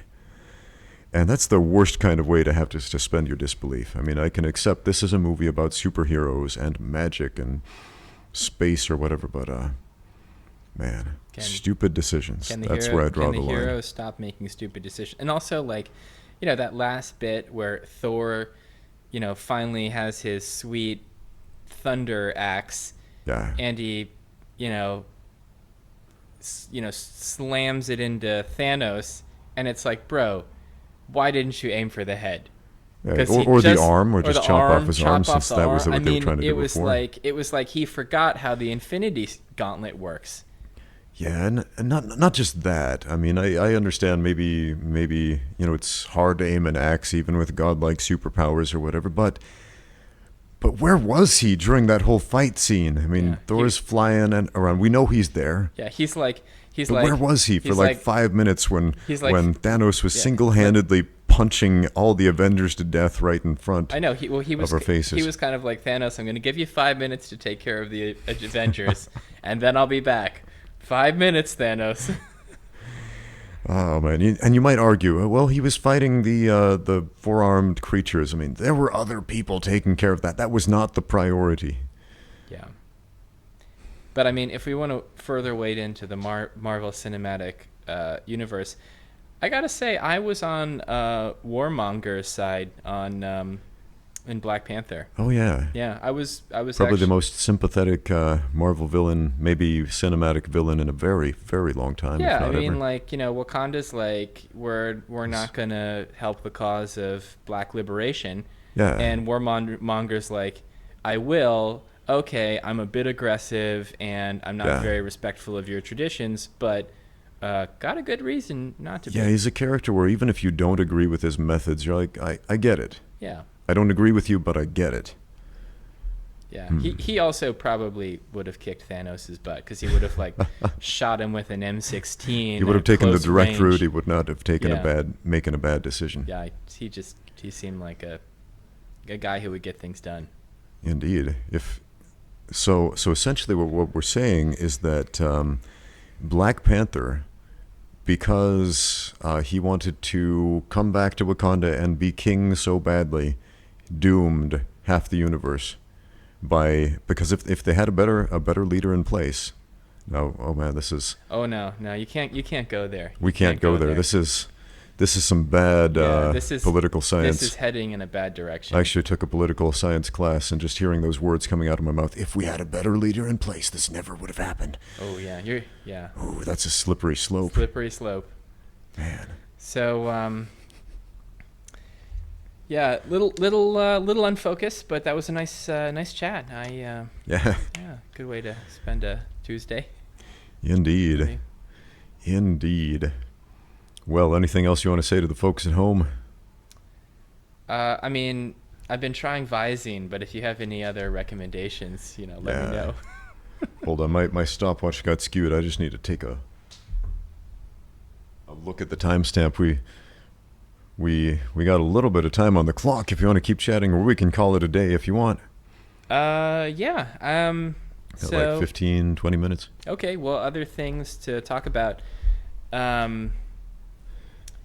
Lifting, yeah. So I got a bit weaker in Russia because you mentioned that. Well, because I lost weight just basically because the food was a little different, and their beef is a lot tougher. So I didn't, I should have migrated to my chicken a day diet, but my diet just got a bit disrupted, and I wasn't getting enough protein. Yeah. And, there's obviously a caloric deficit there. And so I, lost 8 kg. It's kind of odd, kind of ironic how Russia, this place which is famous for producing tough men because of the tough circumstances, actually made you less tough. Well, I mean, I think that actually my strength to weight ratio is a bit better now because I also couldn't push my squats to the limit because there were no safety bars in their equipment, and getting two guys to spot your squat in a Russian powerlifting gym is just not feasible. Oh yeah, what was it that they said to you when you asked for a spot at this Russian gym? Okay, so the first time I went with my girlfriend, and Russians don't speak English. Like, no one speaks English. Yeah. So, And that's pretty normal. In a lot of countries, you go to that country, people speak their own language. yeah. But, in some countries, more people speak English. But in the middle of Siberia, no one speaks English. Yeah, in Shanghai, you can get by pretty well without speaking any Chinese whatsoever. Yeah, yeah. And anyway, so, we go up to the two, like, gym assistant fellows, and it was like, hey, can you give my boyfriend a spot? And they just look at each other and roll their eyes, and their attitude is like, do you seriously have such little self-respect that you're going to ask us to spot you with your girlfriend here? Like, what a baby. They just looked at you like, if he dies, he dies. If he dies, he dies. Like, how do you even lift, bro? So, so I worked up to like 145, but I didn't feel like going past that. Yeah. Without a squat bar, because I failed at 150 before. Oh, so just kind of took it easy. But I think most of the time when I fail a lift, I would say the cause is usually dietary, meaning I just haven't had enough calories that day, and I feel my energy just give out on me. Diet and sleep, I think. Yeah. So what really I feel like dampens my performance is work stress, because if I don't restrict my work from like 9 to 5, and then at 5 o'clock I close my computer, I am done. It comes back to haunt me. You get some work calls at 7, 8. You're at the gym. You get a text from some work thing. You're like, start thinking about it, and then my head's not in the game, and I probably, if work's gotten to that point, I probably haven't eaten enough either. Yeah. And then somewhere around my 4th or 5th rep, there's just like a hole in your stomach, and you feel super weak, and your balance is off, and now I bail. Yeah. Yeah. So. Man. Anyway, eat enough, sleep enough. And I'm starting to wonder, to bring us back to that Thanos thing, his plan sucked, but every time I mention something sucks or bad, or I do one of these self-defense exposés where we try out women's self-defense techniques that don't work, people always say, well, what does work? So I guess we can't leave that curiosity unsatisfied. What would be a better plan? Well, I mean, put everybody in the universe on a diet and exercise program? Yeah, or I mean, there's so many options for Thanos that like if his goal was to make the experience of sentient beings better by removing population pressure on resources, he could have just expanded the amount of available resources. Yeah. So I don't know how much sci-fi you've read, but there are all these proposals where in the future, if we have access to better materials, we could create artificial habitats with essentially infinite potential population capacity. So one idea is a thing called an orbital. So it's basically like kind of like a hula hoop, but on the inside of the hula hoop, like on the inner ring of the hula hoop, there's living space. It's like the surface of a planet, and then there are kind of big walls, like hundreds of miles, maybe 100 miles high on the sides, and you can pour you pour the atmosphere in.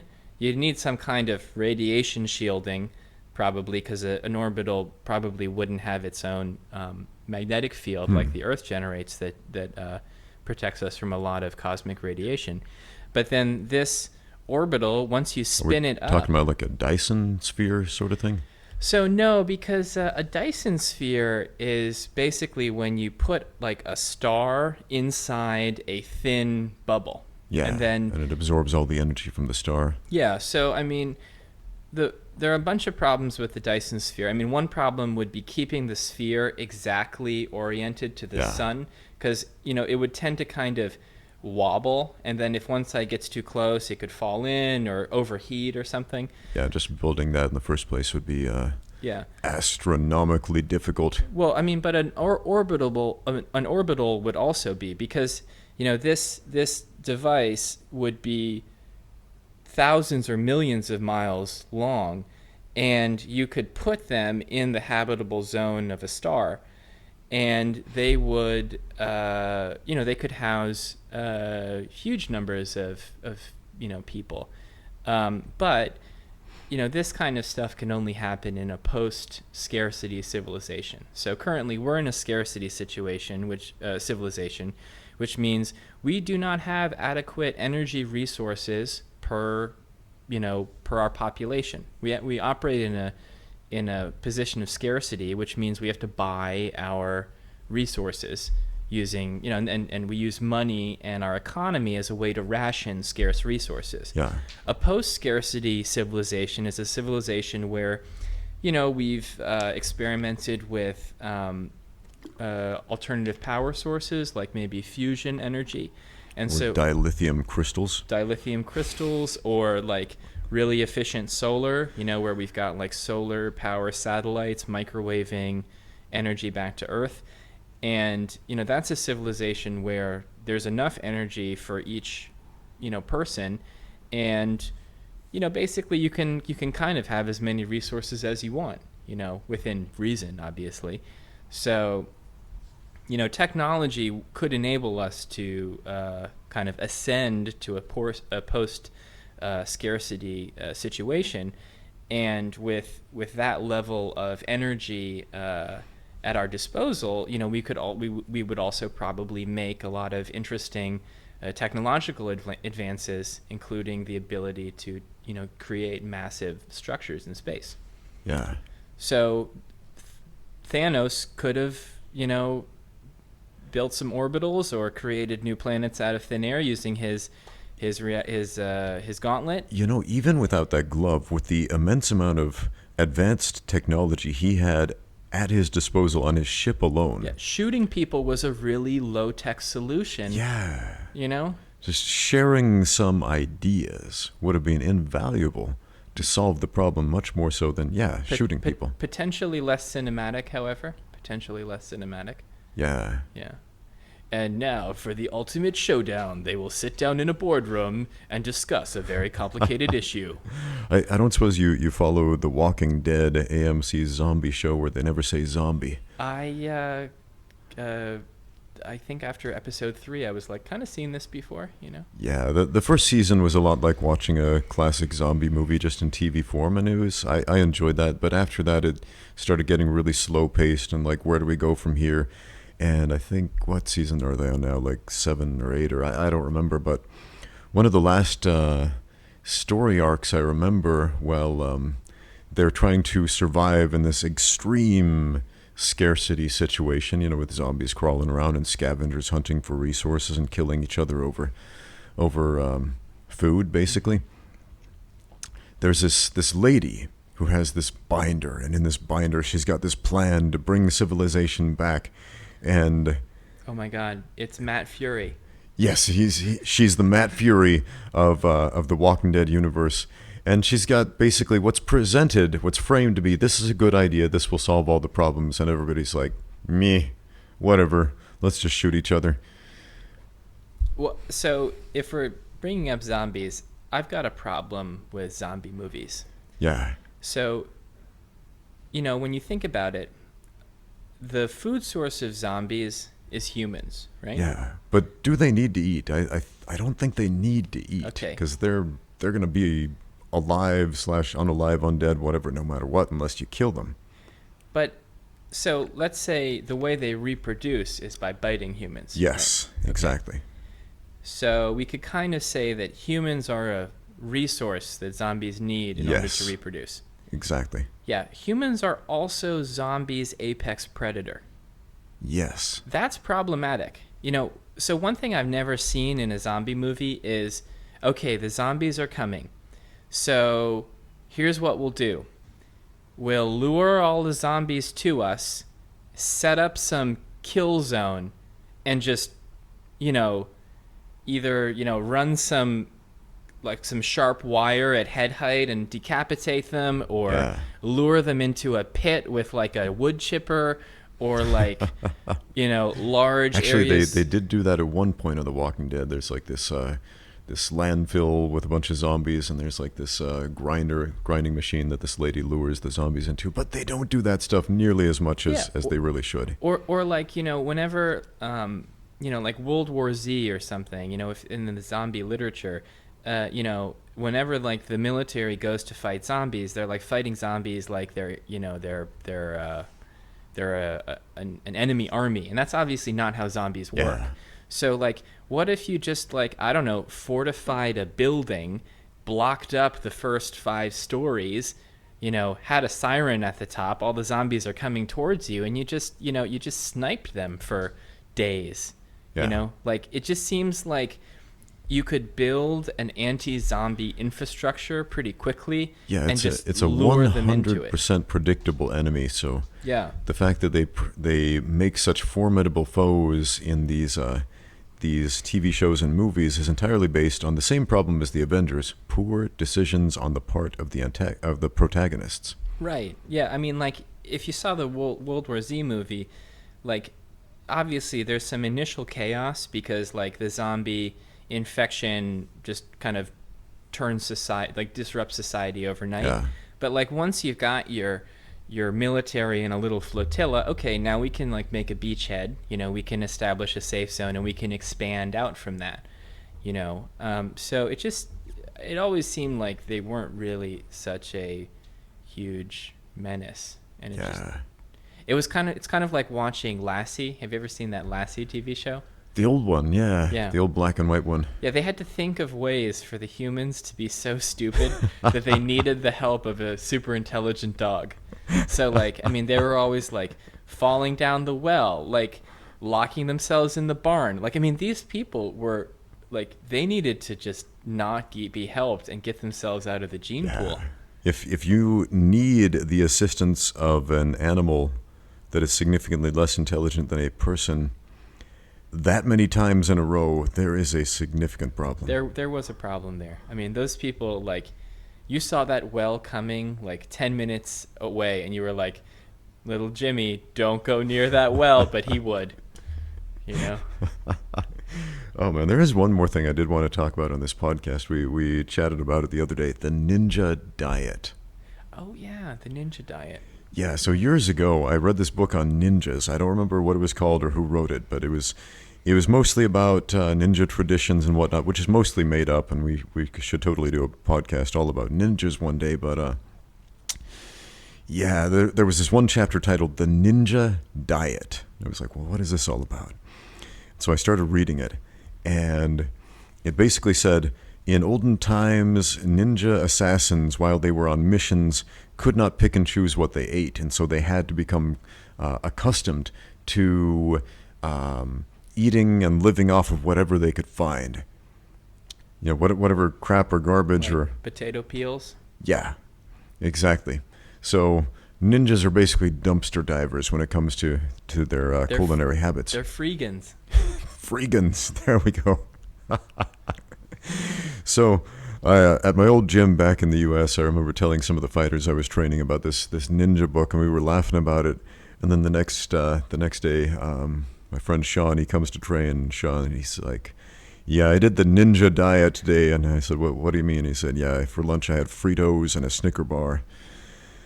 So, man. So he was training his body to, absorb nutrition from garbage. Exactly. So from that day forward, ninja diet at my gym just basically became synonymous with eating crap. Actually, I think that's very relevant to our conversation about keto and Atkins and other diets. Because, basically the human organism is pretty adaptable. Like, you can adapt to some pretty odd dietary restrictions. Given time, our body will adapt to the demands we put on it within reason, of course. I mean, for example, in Mongolia, there's a tribe who they're called like the reindeer tribe, and every single thing they use, it comes from reindeer, including everything they eat. Oh, wow. And so they've adapted to an all-reindeer diet. And a friend of mine who was traveling in Sorry, Mongolia. Rudolph. Sorry, Rudolph. But he said that you sometimes come into contact with these people, and you have to be very careful not to give them any food, because if you give them, a Dorito, it could kill them. Supposedly, because that's like the war that started between the Vikings and the Inuits. When the Vikings first came to North America, like way before Columbus, there was this documented story. They tried to make friends with them by giving them a gift of milk. They did not know that the Inuits were completely lactose intolerant to an extreme degree. So when they drank the milk, they thought they'd been poisoned, and they started vomiting and like spasming. And so they're like, they tried to poison us, kill them. And so they started a war, started chopping off each other's heads. And eventually the Vikings, they left North America and went back home. Fascinating piece of history. Yeah. So, and so the takeaway is basically you can adapt to some pretty weird dietary situations. Is that situation optimal for your fitness and health goals? Maybe, maybe not. Yeah. I don't think anyone's arguing that the ninja diet is the way to go. I don't think there's anybody in the UFC right now on the ninja diet. Yeah. Yeah. How'd you win that fight, Connor? 10 Snickers bars. And a bag of Fritos. Not sponsored by Fritos. Or Snickers. Yeah. That would be delicious. Got to write a book on the ninja diet, though. I think it'll be enormously popular. People will be like, this is super easy. I got to eat whatever I want. And I can stick to my diet, and it makes me feel good. Because isn't that what we want, just to feel good at the end of the day? There was I read an article about the self-esteem movement in U.S. education. Yeah. There's just this, I don't know, some sort of research on self-esteem that suggested that, if people have high self-esteem, they just do better.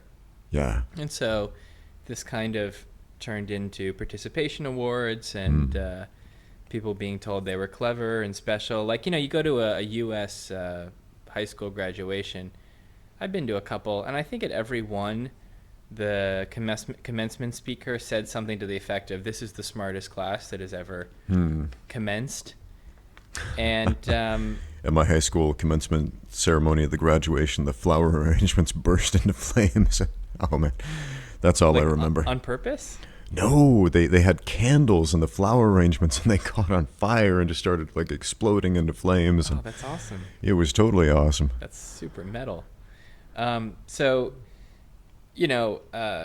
What's the effect been when these high self-confidence students have gotten to college? Have they been just the best college students ever? And man, when you're told your whole life is supposed to be fair, play fair, and then you get out there and realize life is not fair at all. And doesn't care what you want or how you feel about things. That's if you haven't prepared yourself for that, it's gonna suck. So yeah, I think the article was saying like, this crop of graduates, they have very high self-esteem, but no, this does not translate into being better at anything. They just have an unreasonable confidence in their own abilities. Yeah, man. Yesterday, my daughters were racing each other. We were outside, and they wanted to race. And the 3-year-old starts running, and the 6-year-old can run faster because she's bigger. And my 3-year-old isn't slow. She's hard to catch if she starts sprinting away from you. But 6-year-old was faster, and after a few steps, as soon as she saw that her sister was faster, she quit and started bawling, saying, "Yeah, she's running faster than me. Make her stop." And I tried to sit her down and have a chat about how life isn't fair, and if you want to be faster, you have to push yourself to be faster, and sometimes you can't be because of whatever physical advantage or disadvantage. But she wasn't having any of that because she's 3. And I get it when you're 3, but when you're 18, 20, 30... whatever. My parents used leashes so that we couldn't run away. It was like this little... I've used them before. I don't have any little at home right now, harness. but I have used them, and they are useful. And, though especially in a crowded city like this. I told my girlfriend about this, and she's convinced there has to be some lasting trauma, but I don't think so. A child leash is very useful when you have a small child, a small toddler who likes to sprint away from you. Yeah, I mean, I have a small dog, and People give you funny looks, but it works. I watch the way small children move, and it's pretty similar. They see something, they attempt to put it in their mouth, or touch it, whatever. Oh, man. Okay, I think we actually are officially out of time. My camera there is about to give me a message saying storage full. Okay. But anyway, Ned, thanks again for the awesome conversation. If you have comments, leave them down below, subscribe, and all that good stuff. And if you'd like to hear about anything in particular in the future, let me know. Yeah, and don't run. Yes, sprint, don't run. Or lift, don't sprint. I would say or do them both. Walk slowly and maintain a low heart rate. So you don't lose those gains. And all those ninjas out there, your diet sucks. I'm just going to leave you with that. Thanks for watching. Get out there and train. Get out there and train.